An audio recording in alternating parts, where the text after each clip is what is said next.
이것이 2013년의 신문인데요. 2013년 9월입니다. 2013년 9월에 제가 이제 외교부를 그만뒀을 바로 직후인데요. 사진을 보시면 저 표정이 어떻습니까? 그냥 천진난만하게 웃고 있죠. 굉장히 밝습니다. 제가 봐도 참 해맑게 웃고 있는데, 제가 30년 외교부 생활을 했는데요. 30년 만에 자유라는 게 그렇게 좋더라고요.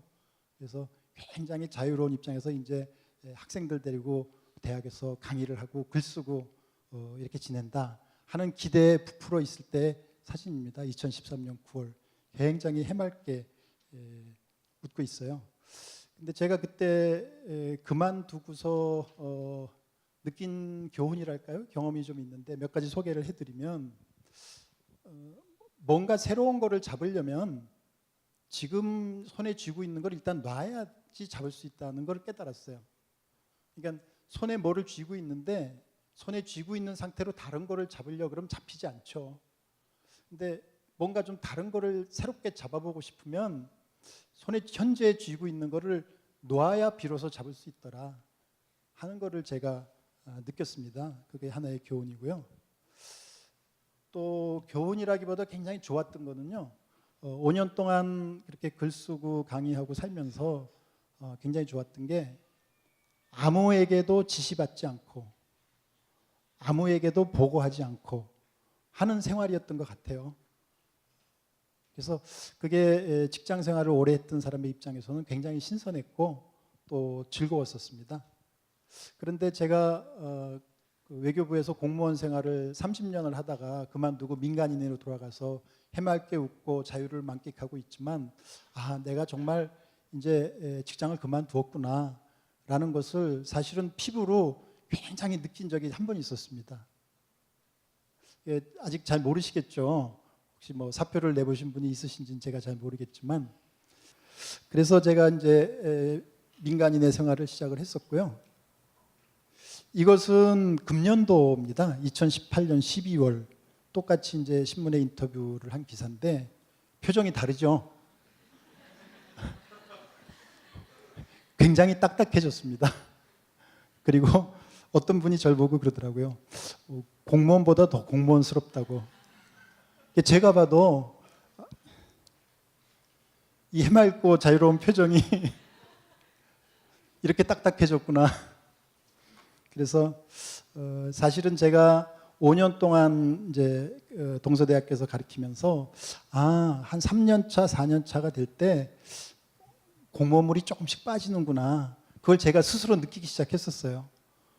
사실 1년 차, 2년 차는 잘 몰랐었는데 3년 차, 4년 차 되니까 이제야 내가 한 30년 했던 공무원물이 조금씩 빠지는구나 하는 걸 몸으로 이렇게 느끼고 있었는데 이렇게 된 거죠.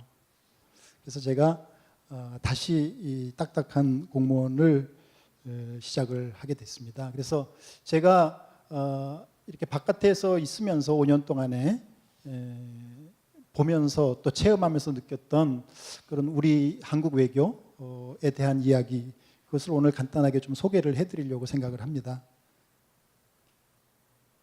이게 외교부 기구도입니다. 저희 외교부에서 일을 하면은 각 부서에 자기 책상에 이런 사진이 있는 표를 책상에 놓고 일을 해요. 근데 요 밑에 사실은 더 많이 있어요, 사진이. 그건 다 생략을 했는데 여기가 외교부의 국장들입니다. 여기 외교부의 국장급 공무원들의 사진들이죠.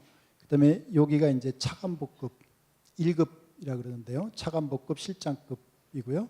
요 위에가 이제 차관급입니다. 그다음에 여기가 이제 제일 위에 외교부 장관이 있죠. 외교부에 매주 월요일 날 실국장 회의를 합니다. 외교부의 간부 회의죠. 월요일 오후에 실국장 회의를 하는데 여기 국장급 이상의 간부가 전원 참석을 합니다. 40명이 넘죠. 그런 회의를 하는데 제가 실국장 회의에 금년도 9월 말에 다시 발령을 받고 들어갔을 때 첫 번째 실국장 회의를 들어갔는데 그게 저한테는 6년 만에 실국장 회의였었어요. 제가 동북아시아 국장을 하고 실국장에 참여했다가 금방 이제 국장 자리를 내놓고 나서는 1년 동안은 제가 국장으로서 보직을 하지 않았기 때문에 실국장회에 들어간 거는 6년 만에 들어갔어요. 6년 만에 실국장회에 들어갔는데 제가 깜짝 놀랐습니다. 6년 만에 실국장회. 회의 장소도 똑같고 뭐 앉아있는 그런 포맷도 다 똑같고 한데 제가 6년 만에 실국장회에 대해서 깜짝 놀랐어요. 분위기가 굉장히 딱딱한 거예요. 너무 딱딱해가지고 제가 앉아있는 동안에 굉장히 낯설고 놀랐던 그런 기억이 있습니다. 왜 이렇게 딱딱할까? 그래서 굉장히 그거를 제가 마음에 두고 있었는데 그것이 안에 있을 때는 안 보이는 거죠. 제가 국장으로 일하면서 수도 없이 실국장에 참여했을 때 한 번도 그런 느낌을 못 가졌었거든요. 그런데 6년 만에 회의에 들어오니까 너무너무 딱딱한 거예요, 분위기가. 근데 회의 자체가 바뀌지는 않았을 거거든요. 이제 보는 사람, 저의 입장이 바뀐 거죠. 그래서 이렇게 딱딱했나? 이 공무원 조직이 이렇게 딱딱한 건가? 그런 생각을 했었습니다. 그런데 사실은 더 놀란 게 있어요. 그렇게 실국장회를 했으니까 그 다음 주에도 제가 들어가고 또 그 다음 주에도 들어가고 두 번째 실국장회의 세 번째 실국장회에 들어가는데 하나도 딱딱하게 보이지 않는 거예요. 그건 제가 변한 거죠. 네. 그래서 사람이 또 이렇게 금방 익숙해지는구나 하는 거를 제가 새삼 느꼈는데요. 그러니까 그 분위기 속에서 10년, 20년 또는 30년을 있으면 외부에서 볼 때 그 회의의 분위기가 딱딱한지 부드러운지 판단할 능력이 없어지는 거죠. 제가 그래서 그거를 새삼 느꼈습니다. 그래서 외교부를 떠났다가 다시 돌아와서 느낀 그런 느낌이 이 실국장 회의의 인상이었었고요. 그 다음에는 금방 다시 적응하는 저 자신을 보고 두 번째로 놀랐고 그게 우선 첫 번째 소개드릴 수 있는 에피소드고요. 또 하나는 제가 여기 이렇게 빨간 네모를 쳤습니다. 이렇게.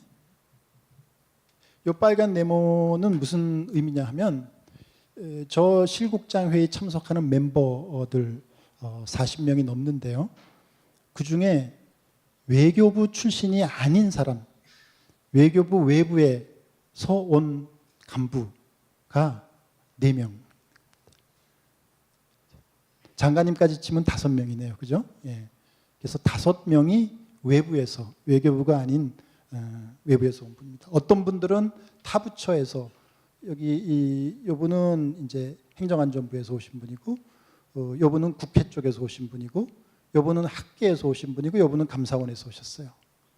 그렇게 외교부가 아닌 곳에서 오신 분들이 5명 있는데,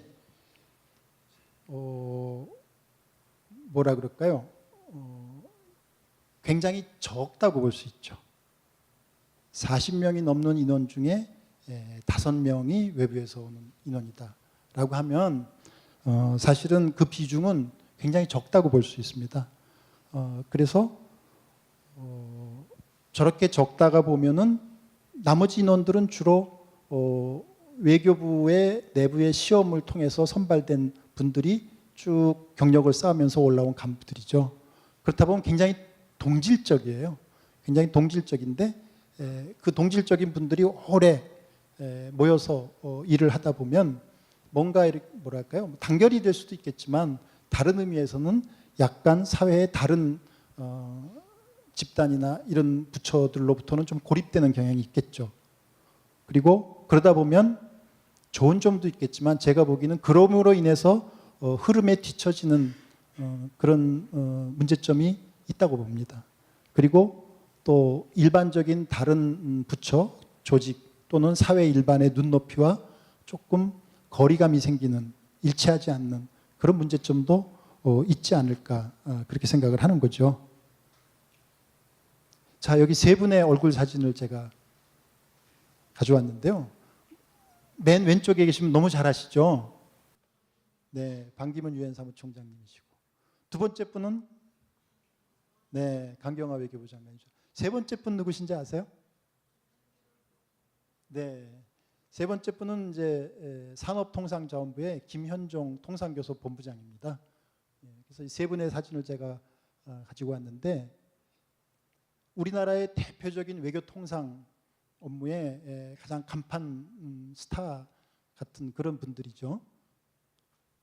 반기문 유엔 사무총장님은 대한민국이 낳은 뭐 최고의 국제적인 인물 외교관입니다. 외교부 출신이시고요. 강경화 장관님은 사실은 다양한 경력을 갖고 계세요. 국회에도 계셨었고 또 세종대학의 교수로도 계셨습니다. 또 외교부에서도 근무를 하셨어요. 그래서 외교부에도 국장을 지내셨죠. 또 유엔 대표부에도 나가 계셨고 또 여러분들 잘 아시는 대로 국제기구 유엔에서 고위직도 역임을 하셨습니다. 그래서 외교부와도 인연이 깊으시지만 엄밀한 의미에서 따지면 외교부가 아닌 곳에서 오신 분이라고 볼 수 있어요. 맨 마지막에 김현종 통상부 교섭본부장은 전혀 커리어의 출발을 외교부에서 하신 분이 아닙니다. 외국에서 공부를 하시고 외국의 로펌에 다니셨고 WTO라는 국제기구에 근무를 하셨고 뭐 이런 이제 아주 국제적인 경력을 가지고 계신 분인데 이러한 외교부 출신이 아닌 분들, 직업 외교관 출신이 아닌 분들이 한국을 대표하는 외교통상의 스타로 활약을 하고 계시고 또 한국 외교통상에서 큰 족적을 남기시고 그렇게 있습니다. 이러한 현실이 있는 것이죠. 그래서 제가 말씀드리고 싶은 거는 굉장히 동질적인 사람이 모인 외교부라는 조직인데 또 불구하고 오늘날의 현실은 외교부 출신이 아닌 분들도 굉장히 활발하게 대표적으로 활약을 하고 계신다 하는 그런 말씀을 드린 것이죠. 누구신지 아시나요? 누구신지 모르시나요? 한때 굉장히 화제가 됐었는데요. 여기 계신 이분이 선승혜 과장입니다. 외교부에서 문화공공외교, 문화협력 외교를 담당하고 계시는 과장인데요. 원래는 미술관의 큐레이터를 하셨어요. 미술사를 전공을 하셔서. 근데 외부에서 외교부가 이제 영입을 한 외부 전문가 인재죠. 그런데 이란에 출장을 가서 문화공동위원회 외교 회의를 하는데 거기서 한국의 전통 의상 조바이까지 쓰고 그런 복장으로 참여를 한 거예요. 그래서 한때 언론에 굉장히 났었습니다. 그리고 화제가 됐었죠. 지금 우리 문화외교, 공공외교에서 뭐 굉장히 큰 활약을 보여주고 있는 우리 선승혜 과장도 외교부가 갖고 있는 스타급 중견 외교관 중에 한 명입니다. 그런데 이분도 마찬가지로 외교부 출신이 아닌 분인 것이죠. 예.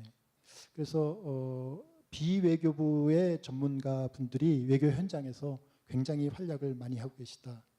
선승혜 과장은 이번에 임기가 거의 끝나서 대전시립박물관의 관장으로 또 응모해서 자리를 옮기게 됐습니다. 그러니까 굉장히 여러 분야에서 다양한 활약을 보여주고 있는 아주 인재라고 생각을 합니다. 그래서 외교 현장에서도 이렇게 외교부에서 커리어를 시작하지 않은 그런 인물들이 큰 활약을 하고 있는 시대가 됐다.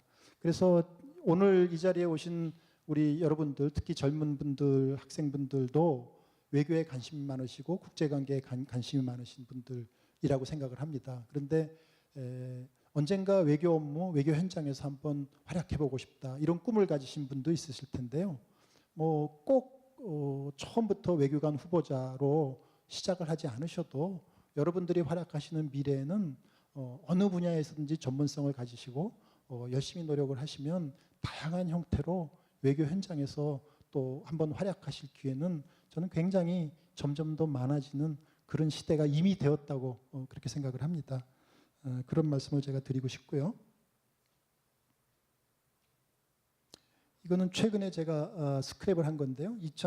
금년도 12월 13일 신문기사입니다.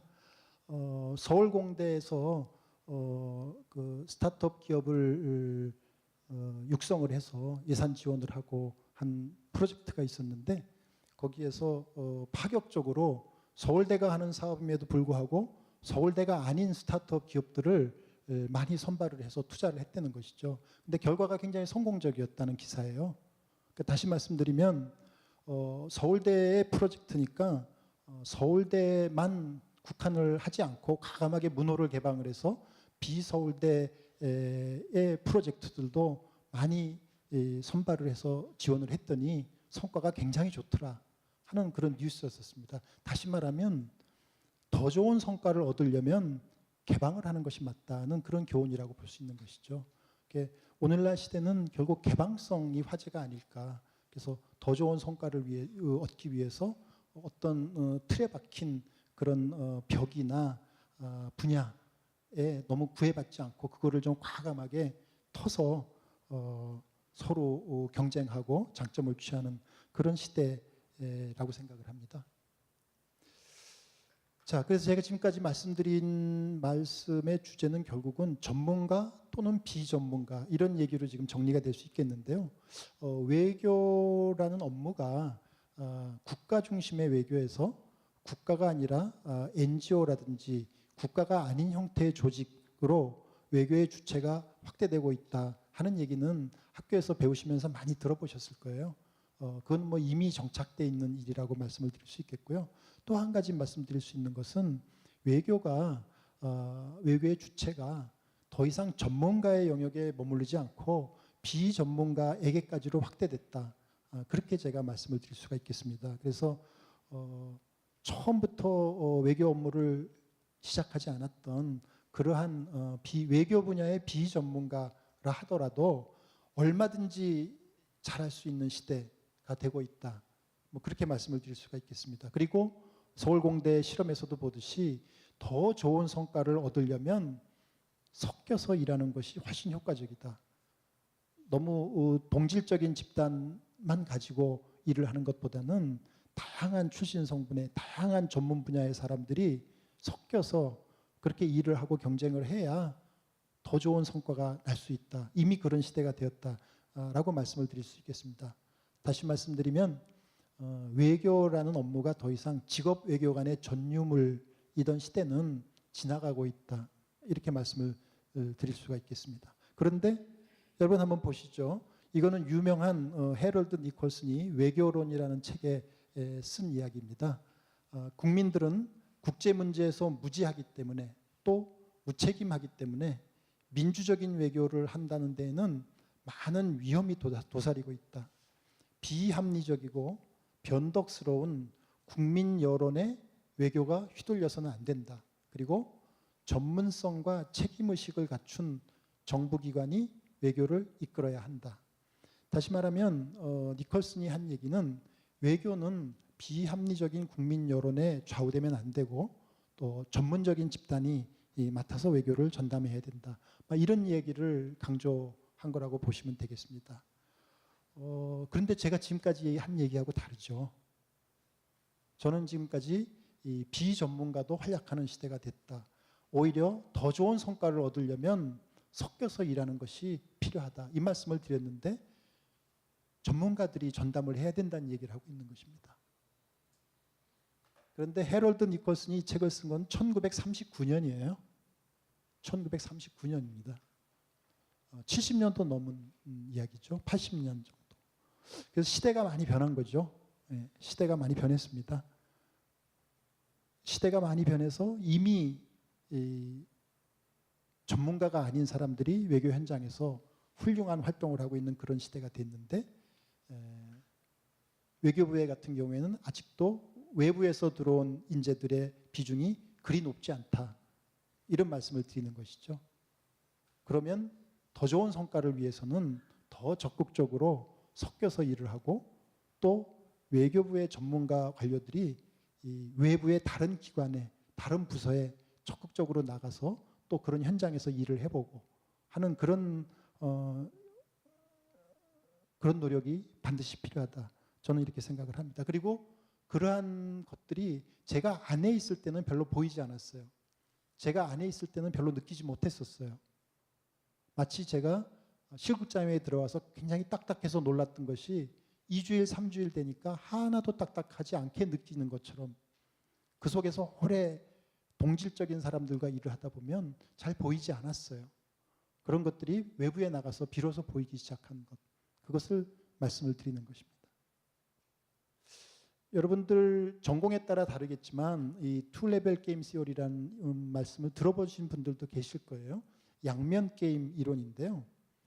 현대 외교는 인터넷이라든지 그런 기술이 비약적으로 발전했기 때문에 제가 생각할 때 현대 외교는 국민 여론으로부터 직접적이고도 강력한 영향을 받는다고 생각을 합니다. 그리고 외교를 실제 하는 입장에서는 그러한 국민 여론으로부터의 강력한 영향을 거기에 대응해서 어떻게 외교 정책을 세우고 집행할 것인가 하는 게 가장 큰 도전이라고 생각하는 것이죠.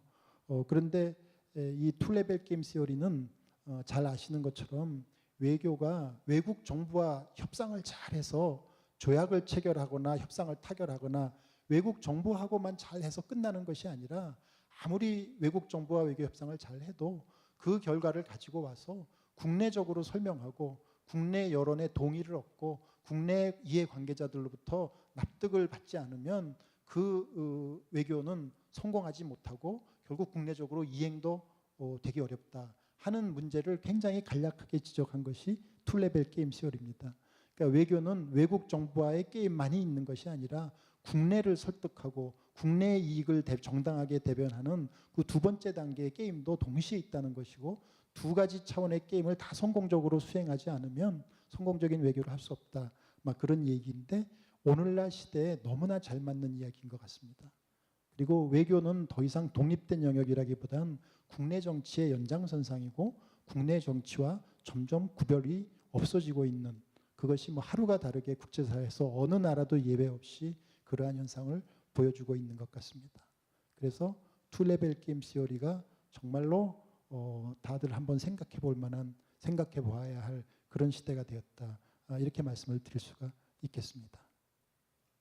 그런데 외교는 뭘 위해서 하나요? 그건 뭐 교과서적으로 정해져 있습니다. 외교는 국익을, 국가의 이익을 증진시키기 위해서 한다. 국익을 보호하고 지키기 위해서 한다. 이것은 교과서적으로 확립된 말이라고 할 수 있겠죠. 외교는 국익을 위해서 한다. 그런데 외교에서 말하는 국익의 국자가 국가이기도 하고 국민이기도 합니다. 국가이기도 하고 국민이기도 한데 시대가 지나면서 점점 그 비중이 국가의 이익을 위한 것이 외교인 시대에서 국가의 이익에 못지않게 국민의 이익을 위한 외교가 동시에 균형을 맞춰서 진행되지 않으면 좋은 외교를 할 수 없는 그런 시대가 되었다고 말씀을 드릴 수가 있겠습니다.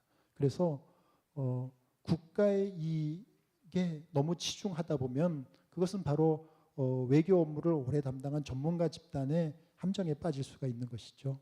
반면에 오늘 쭉 설명드린 대로 외교가 변하고 있고 외교에서 비외교 전문가들의 역할이 커지고 또 국민들의 역할이 커지고 하는 흐름 속에서는 국민들의 이익이라는 것을 국가의 이익과 정당하게 조화시키지 않고서는 옳은 국익, 옳은 외교를 하기가 어려워진 시대가 됐다. 이렇게 말씀을 드릴 수가 있겠습니다. 그런데 이렇게 좀 더 균형 잡히고 좋은 외교를 하려면 결국은 새로운 시각을 좀 가져야 됩니다. 새로운 문제의식을 가져야 됩니다.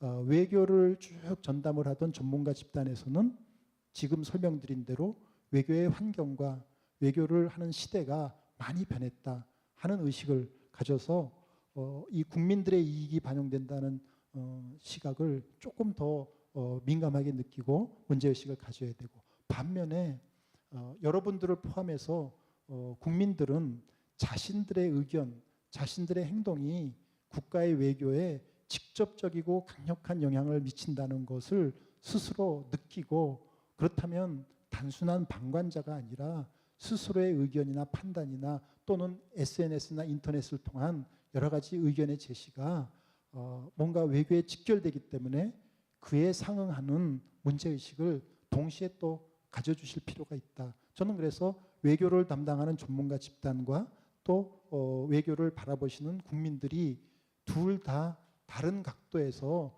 조금 새로운 문제의식을 가져야만 성공적이고 훌륭한 외교를 할 수 있다. 이런 말씀을 드리고 싶은 겁니다.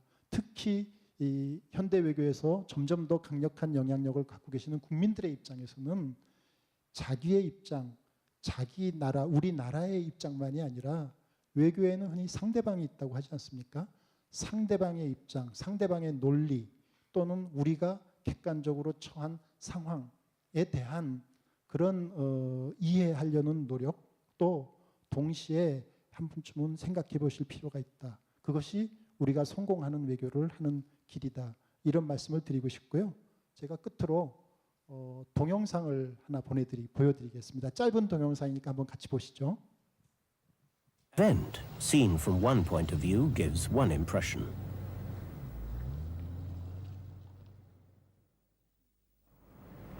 Seen from another point of view, it gives quite a different impression.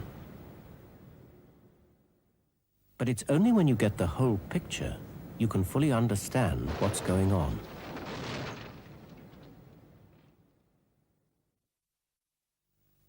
이 동영상은 사실 새로운 건 아니고요. 이미 보신 분들도 있을 겁니다.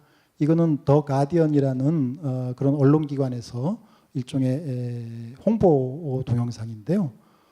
이미 이 테드 강의에 이거를 마지막에 활용하신 강사분들도 있습니다. 그래서 보신 분들이 있을 텐데 저는 이 동영상이 굉장히 좋은 시사를 많이 준다고 생각합니다.